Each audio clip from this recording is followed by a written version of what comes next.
Olá! Na aula de hoje, nós começaremos a estudar atrito. Na aula de hoje, nós vamos introduzir o conceito de atrito seco, vamos diferenciar o atrito estático e o atrito dinâmico e vamos estudar o equilíbrio de corpos sujeitos a forças de atrito. Nas aulas anteriores, nós consideramos que as forças entre superfícies de contato atuavam sempre na direção normal às superfícies.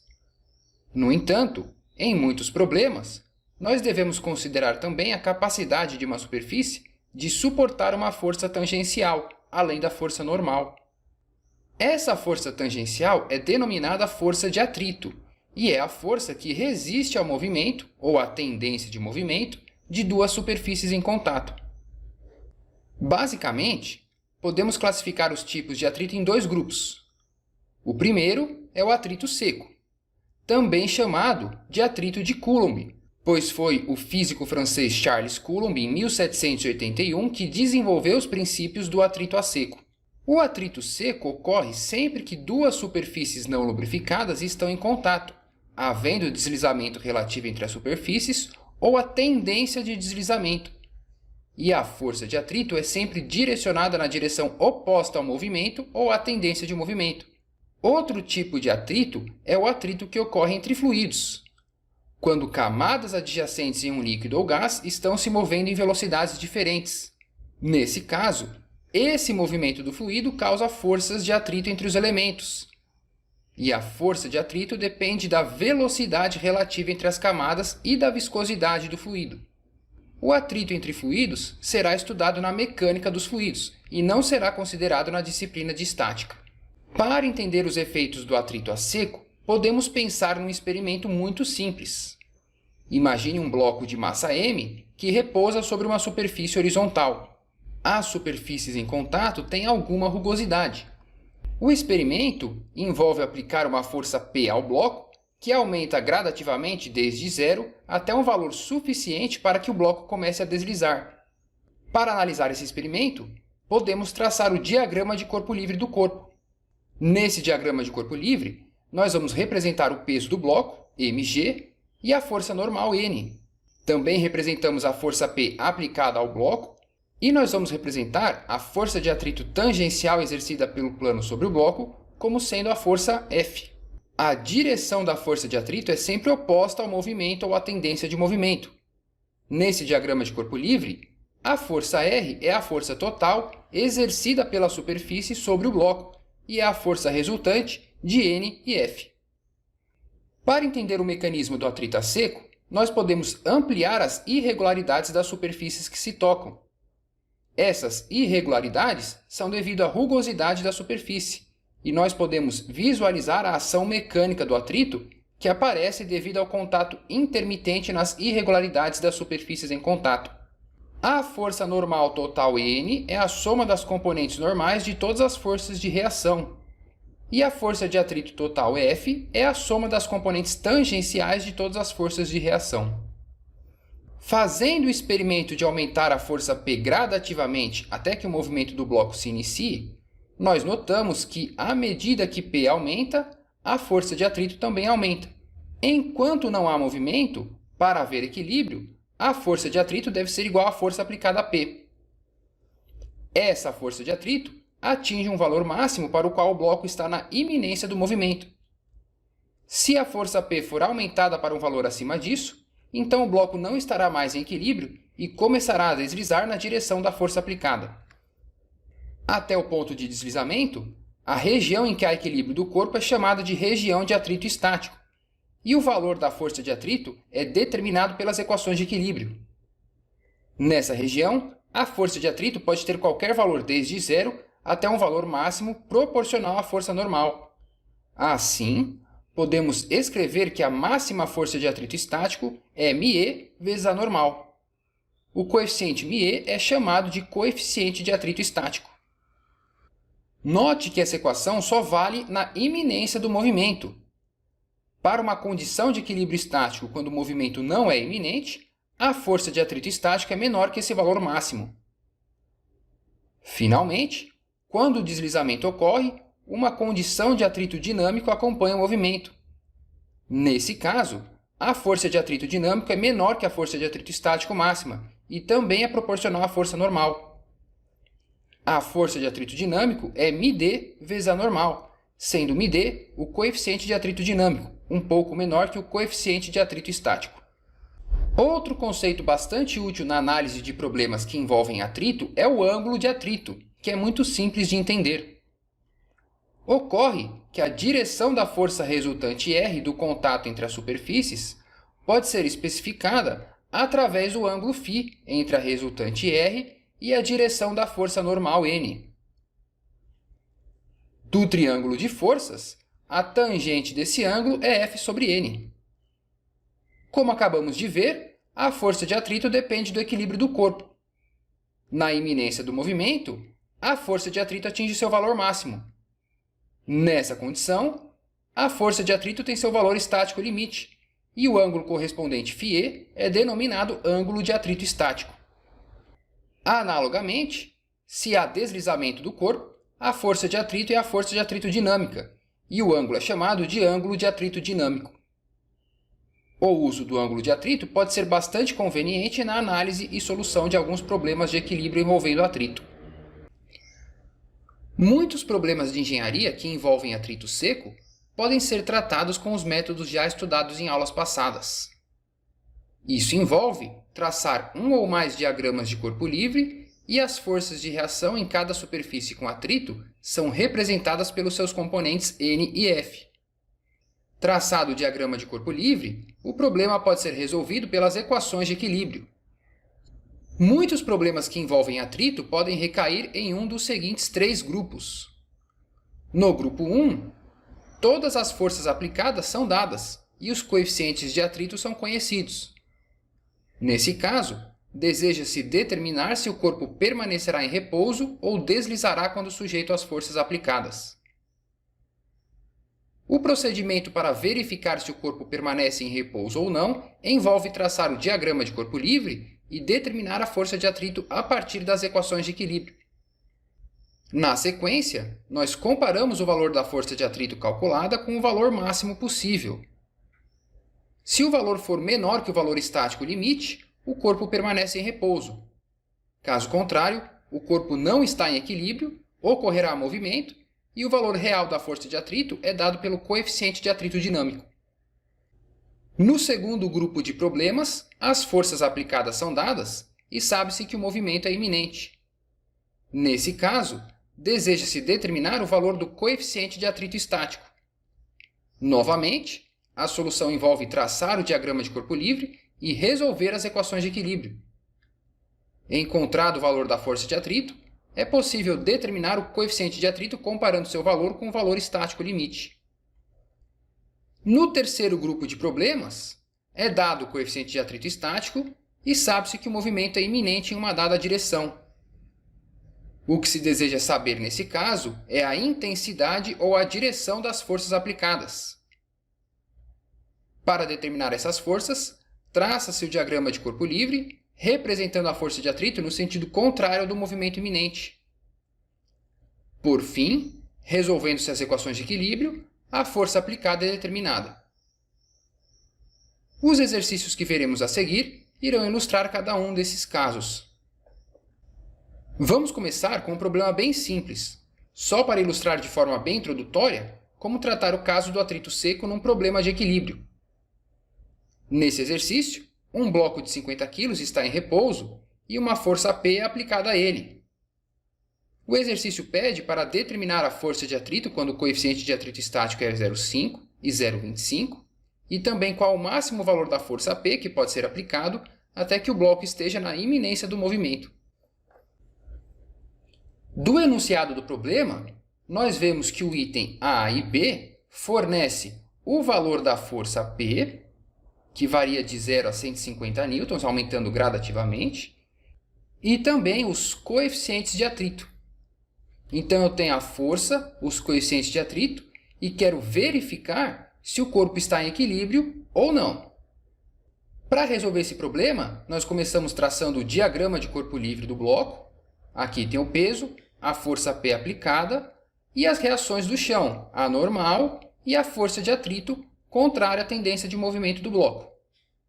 Assumindo que esse corpo está em equilíbrio, nós podemos escrever somatório de forças em y igual a zero, então a normal é igual ao peso, somatório de forças em x igual a zero, então a força de atrito igual à força P aplicada. Calculadas as reações, nós precisamos checar se a nossa hipótese de equilíbrio é verdadeira. Para isso, eu vou comparar o valor da força de atrito que eu calculei com o máximo valor possível da força de atrito. Esse valor máximo é o μ estático vezes a normal. Para o item A, o μ estático é meio. Então, a máxima força de atrito é 245 newtons. Como essa força é menor que a força máxima de atrito, então a hipótese que eu admiti do corpo estar em equilíbrio é verdadeira e o bloco, de fato, está em equilíbrio. E essa força de atrito vale 150 newtons. No item B, o equacionamento é exatamente o mesmo, mas agora o coeficiente de atrito é 0,25. A força de atrito calculada era de 150 newtons. Mas se o coeficiente de atrito é 0,25, a máxima força de atrito possível é o μ estático vezes a normal, 122 newtons. Como a máxima força de atrito possível é menor que o valor necessário para manter o equilíbrio, então se o coeficiente de atrito for 0,25, o bloco não está em equilíbrio.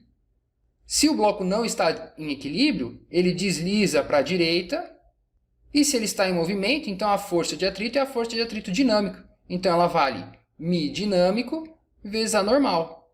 Então, no item B, o bloco não está em equilíbrio, a força de atrito é para a esquerda, contrária ao movimento, e tem intensidade 98,1 newtons. No item C, o exercício pede o máximo valor da força P, que pode ser aplicada ao bloco, até que o movimento do bloco seja iminente. Então, o que o exercício passa de informação é que, além do corpo estar em equilíbrio, o movimento é iminente. Veja que, no diagrama de corpo livre do item C, eu tenho três incógnitas, as reações E, N e F e a força P que eu quero determinar. Mas eu tenho também três equações, as duas equações de equilíbrio de força em x e y, e como eu sei que o movimento é iminente, então eu sei que o valor da força de atrito é dado pela lei de Coulomb para o deslizamento. Então, essa força de atrito é igual ao máximo valor possível, μs vezes a normal. Então, essa força de atrito vale 245 newtons. Portanto, o máximo valor da força P que eu posso aplicar é de 245 newtons. É interessante observar nesse problema que os diagramas de corpo livre dos itens A, B e C são idênticos.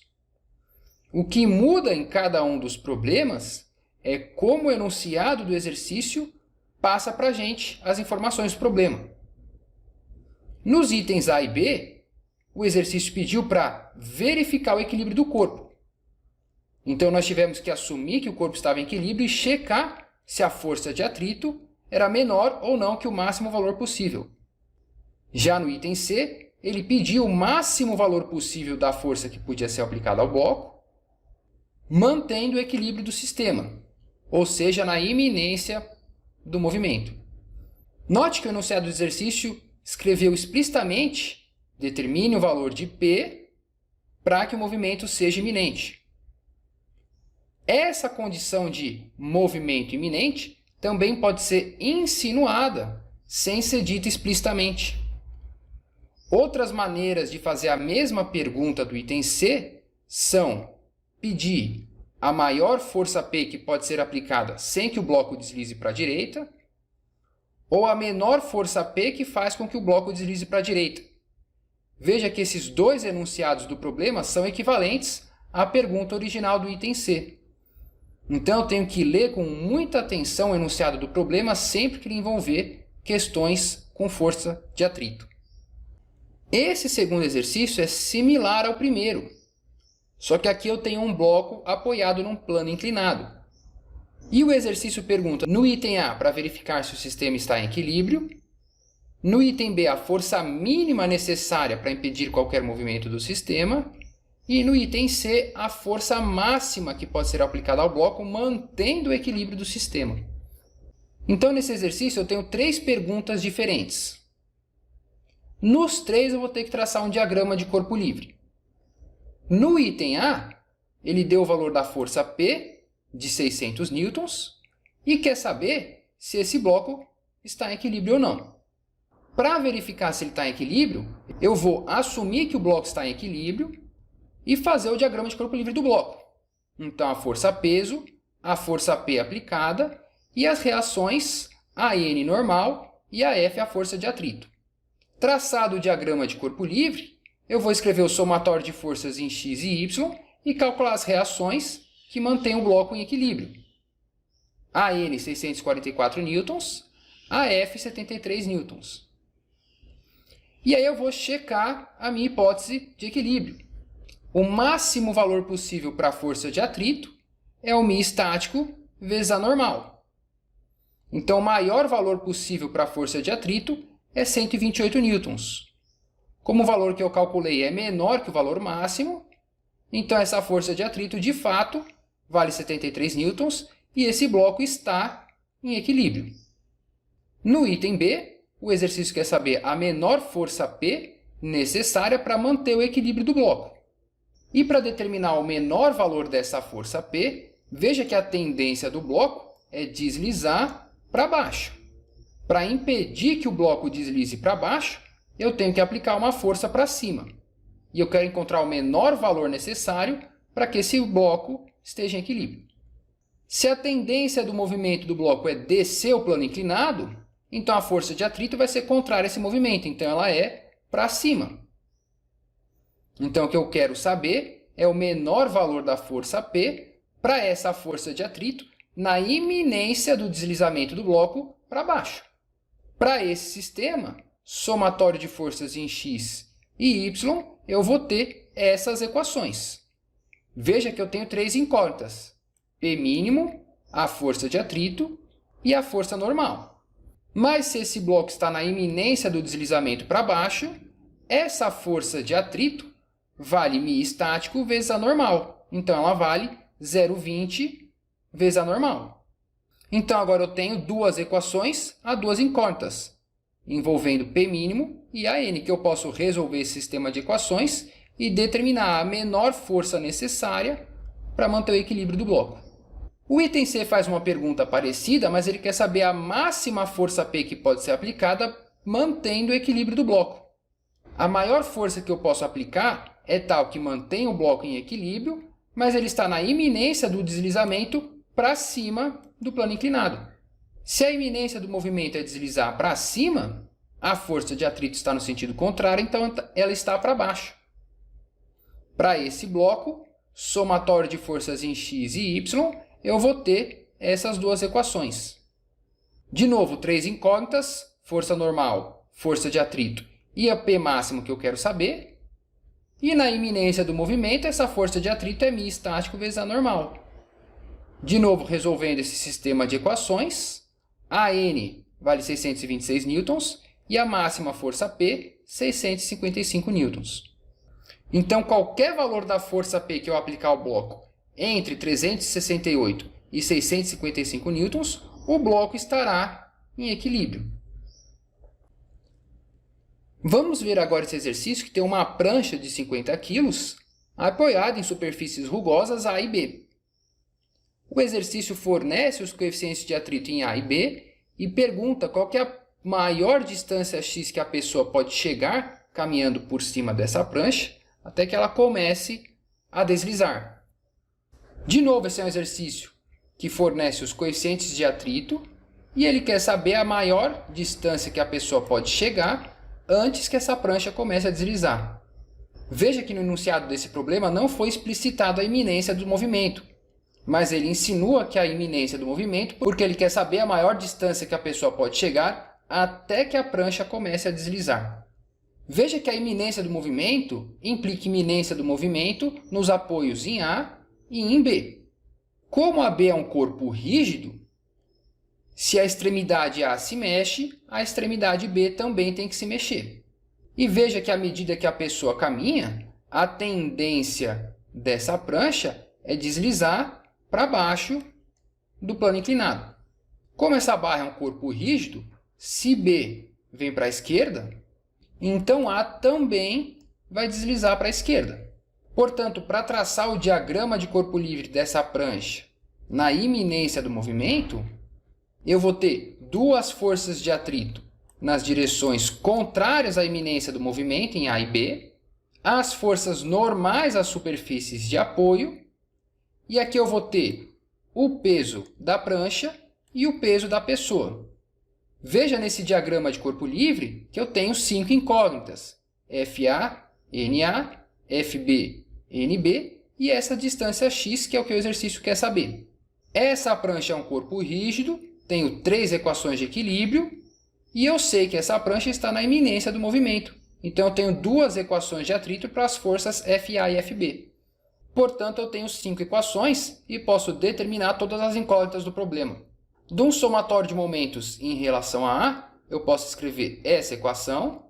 De um somatório de forças em x e y, eu escrevo essas 2 equações. E aí a força de atrito em A é o coeficiente de atrito estático 0,2 vezes A normal em A. E a força de atrito em B é o coeficiente de atrito estático em B vezes A normal em B. Posso escrever isso porque eu sei que essa prancha está na iminência do movimento. Portanto, as forças de atrito valem o máximo valor possível. 5 equações, 5 incógnitas, posso resolver o sistema. NA 694 newtons, NB 534 newtons e o valor pedido dessa distância x, 2,55 metros. Se a pessoa caminhar além disso, essa prancha vai começar a deslizar. Nesse último problema, essa barra está apoiada em A e B e o exercício pergunta qual que é o menor ângulo θ para que a barra fique na posição mostrada na figura. Se o exercício quer saber o menor valor possível do ângulo θ, ele quer saber o menor valor quando essa barra está na iminência de deslizar. O que o exercício fala é que em B nós temos uma parede lisa e em A uma superfície rugosa. E o coeficiente de atrito estático aqui vale meio. De novo, para analisar esse problema, eu vou começar fazendo o diagrama de corpo livre dessa barra. Só que esse exercício eu vou fazer de um jeito um pouquinho diferente. Ao invés de representar as forças em A como uma força normal, uma força de atrito, eu vou usar esse conceito do ângulo de atrito. Para traçar o diagrama de corpo livre, aqui eu tenho o peso da barra no centro geométrico dela, e aqui em B a força normal da parede lisa, dado do enunciado. E aqui em A, ao invés de escrever a força de atrito e a força normal, eu vou representar a resultante dessas forças como essa força de reação RA. O ângulo de atrito é esse ângulo que essa força de reação faz com a normal. Se eu quero saber o menor valor de θ para que a barra esteja em equilíbrio, eu quero saber o valor de θ quando essa barra está na iminência do movimento. Ou seja, quando a força de atrito tem o seu valor máximo. Quando a força de atrito atinge o seu valor máximo, o ângulo de atrito é o ângulo φs. Esse ângulo de atrito é o arco tangente do coeficiente de atrito estático. Para esse problema, esse coeficiente é meio, então esse ângulo é o arco tangente de meio, 26,57 graus. Portanto, esse ângulo é conhecido. E aí veja que eu tenho uma barra sujeita a 3 forças, RA, W e NB. Se essa barra está em equilíbrio, ele é um corpo sujeito a 3 forças, então as linhas de ação dessas forças têm que concorrer nesse ponto C. A linha de ação W é vertical, a linha de ação de B é horizontal, e a linha de ação de RA está direcionada desse ângulo de 26,57 graus. Então aqui está o ponto de concorrência das linhas de ação das 3 forças. O que o exercício quer saber é esse ângulo θ. E aí eu posso resolver esse ângulo θ através da geometria do meu problema. A tangente desse ângulo θ é o BD sobre AD. E veja também que eu posso escrever esse ângulo FS. Então o ângulo com a vertical é FS. Portanto, dos ângulos alternos e internos, esse ângulo é o φs. Então, a tangente desse ângulo é o AE sobre CE. Então, essa distância AE é o CE, tangente de 26,57 graus. E se aqui é o meio da barra, então AE é metade desse comprimento total. Então, AD é 2 vezes AE. Então, eu posso escrever AD como 2CE tangente de 26,57 graus. E aí, essa altura CE é igual ao BD. Então, esse AD é o 2CE tangente de 26,57 graus. Então, a tangente de θ, veja que esse CE corta com esse, é isso daqui. Então, eu posso calcular θ, 45 graus. Esse é o menor valor que mantém a barra em equilíbrio. Veja que eu consegui resolver esse problema só com a geometria, identificando, primeiro, que essa barra é um elemento de 3 forças, e segundo, que na iminência do movimento, esse ângulo é conhecido, é o ângulo de atrito. Na aula de hoje, nós estudamos os mecanismos do atrito seco. Em problemas envolvendo atrito, a força de reação de uma superfície rugosa pode ser escrita em termos da força normal N e da força tangencial F, denominada força de atrito. A direção da força de atrito é sempre oposta ao movimento real ou iminente do corpo e pode valer qualquer valor desde zero até um valor estático limite. Enquanto a força de atrito for menor que o valor máximo possível, não ocorre movimento e a condição de equilíbrio é mantida. Caso o equacionamento mostre que a força de atrito é maior que o valor máximo possível, então o equilíbrio não é mantido e há movimento do corpo. Nesse caso, a força de atrito é a força de atrito dinâmica. Os coeficientes que relacionam a força de atrito estático máxima e a força de atrito dinâmica com a força normal são chamados de coeficientes de atrito. E esses coeficientes se relacionam com os ângulos de atrito. O ângulo de atrito pode ser usado para resolver alguns problemas envolvendo atrito, podendo ser mais conveniente do que usar as componentes F e N no equacionamento do problema. E por hoje é isso. Muito obrigado.